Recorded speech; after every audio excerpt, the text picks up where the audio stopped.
middle path, which is so easy to say. It's so plain English. It's like it can wash over you as a concept, and you get almost nothing from it unless you reflect on it. Just how hard, a razor's edge, how hard it is to walk the middle path.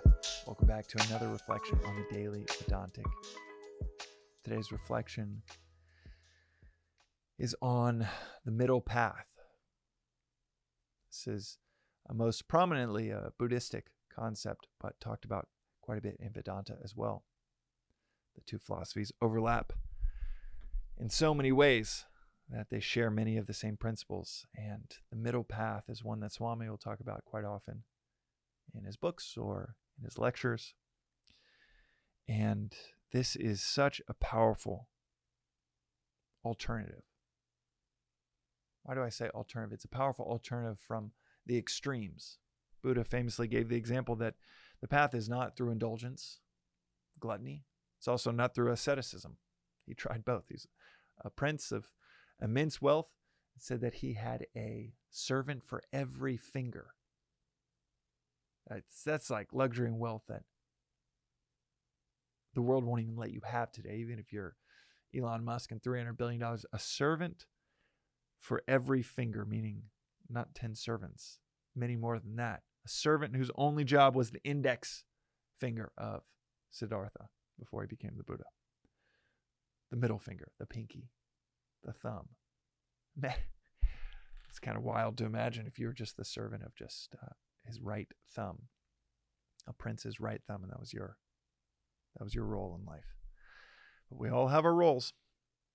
His happened to be much more than just being a prince, thankfully. After coming from that luxury that we, again, that affluence that we cannot even imagine in a modern world that would not allow for such a thing, even if you do have $100 billion, you have the other side.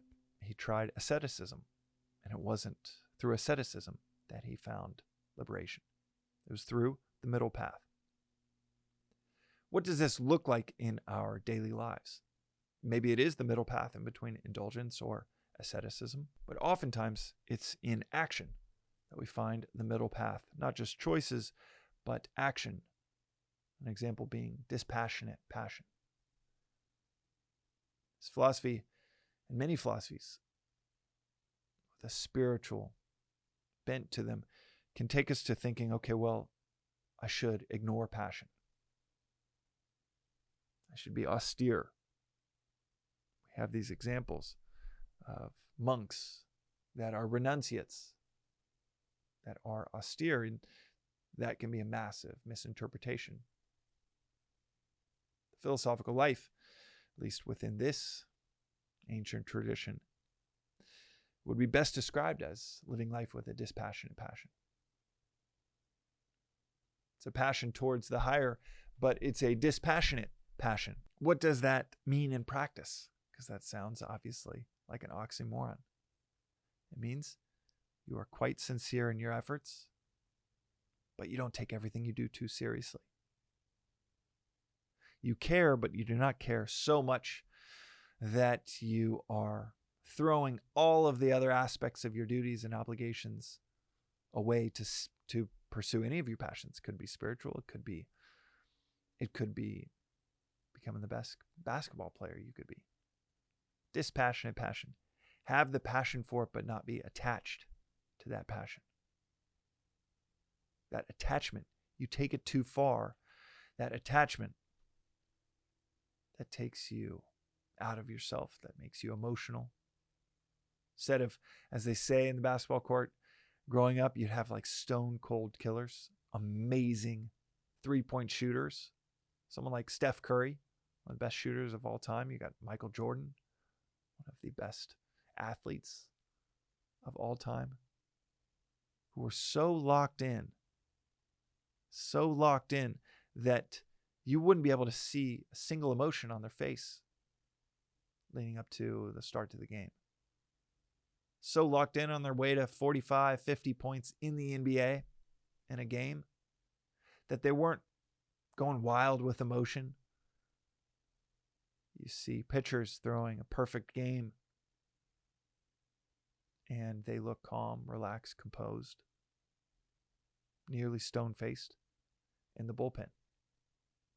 The other baseball players even traditionally know to give space. Don't joke around with the pitcher. They're locked in. It's what flow state is all about. You have a diminished sense of self. You have a diminished sense of emotion. You are not thinking a diminished sense of the results. You're not thinking about getting 45 points or 50 points. You are just dialed into the present moment, moment after moment after moment. Then you lift up your head and you've got 60 points in a championship game. And then you lift up your head and you've got 60 points in Game 6 of the NBA Finals.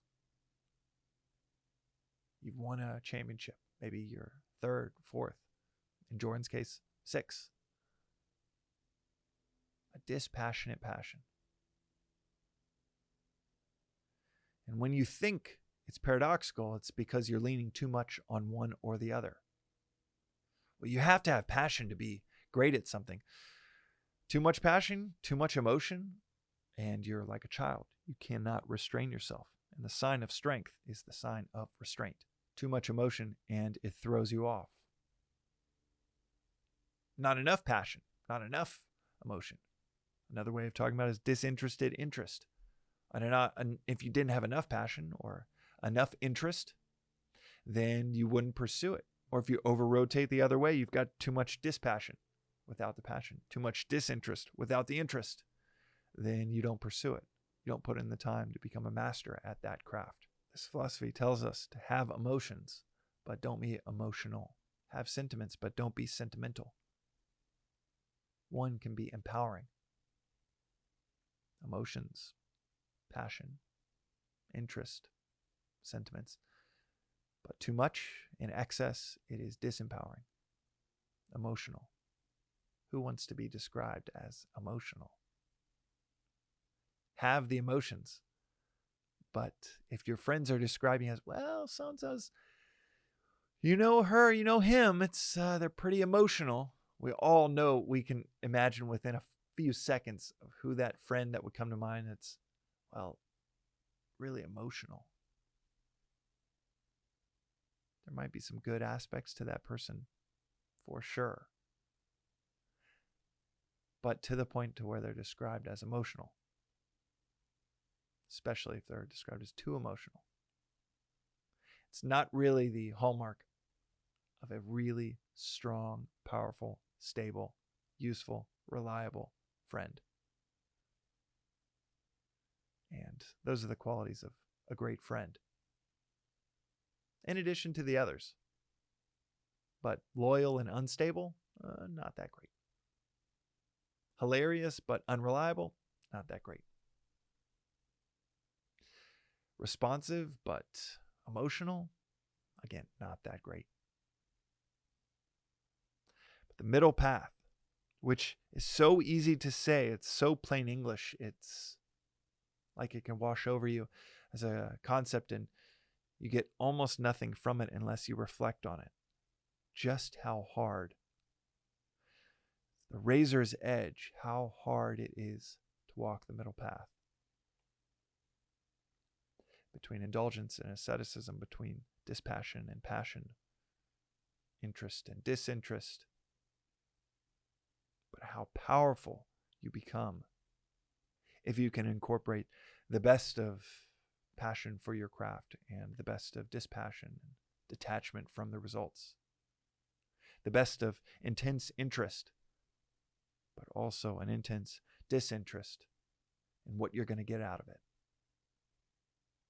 But if you can walk that path, if you can balance that, and it takes a lot of practice to get to the point where you are walking the middle path in any of these. If you can in just one of them, you become unstoppable in whatever you're pursuing. And if you can in all of them, you become enlightened. You become awake. And that is today's reflection on the Daily Vedantic. This one really requires reflection because it is out of desire that we want it to just be one thing so we can rotate towards that one thing and not have to continually analyze. If we need to adjust, we just want to be told passion. We want to be told that one thing, and this requires analysis in every decision, analysis in every step of the way to make sure we're still on that razor's edge, walking that tightrope, the middle path. It sounds so easy. It sounds so easy, but it is not.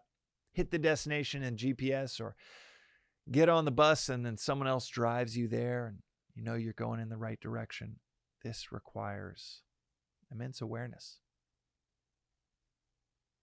Immense awareness with every decision that we make every step of the way. It's not like getting on the bus and with the middle path, it is like a tightrope where any misstep can set you back. But the good news is the more you do it, the more the awareness goes. A little adjustments this way or that way to keep you moving forward, to keep you on that path. We'll see you next time on the Daily Vedantic.